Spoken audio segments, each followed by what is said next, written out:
Filmed during the recent cross-border violence between Israel and Gaza, this video shows a missile fired from Israel intercepting a rocket launched in Gaza. The missile was projected by Israel's Iron Dome. It autonomously senses threats and sends a warning to an operator, who then gives the command to fire.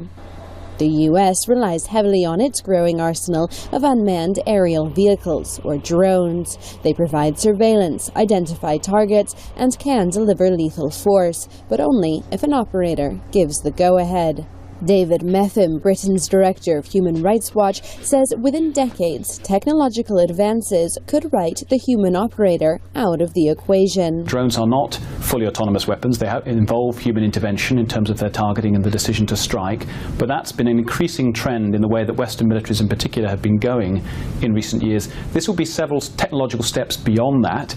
It will potentially be a weapon system that took the human being out of the loop. Precursors are already on their way, he says. The U.S. Navy has commissioned the X-47B, the first drone designed to operate from an aircraft carrier at sea and carry out pre-programmed missions autonomously. This machine, nicknamed Big Dog, can follow soldiers and Marines on foot over a range of terrains.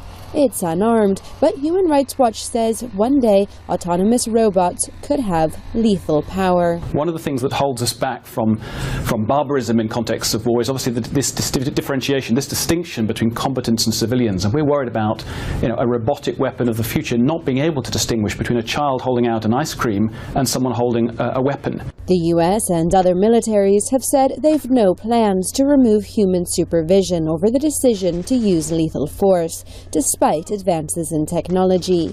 But Human Rights Watch says a global treaty should be put in place to ensure robots don't become 21st century killers. Independent security analyst Hugo Rosemont says a public discussion is needed about the new technology and its role in both war and peace. There also needs to be a public discussion around some of the wider applications, such as in the use of disaster management and humanitarian relief. These technologies can be deployed and have been in those circumstances, and that should be part of this wider discussion on what we think of as autonomy. He says autonomous robots could well do the world plenty of good in the years to come. France sent these remote-controlled robots to Japan to help contain the Fukushima nuclear disaster last year. Just one job better left to machines. Sayla Hennessy for VOA News, London.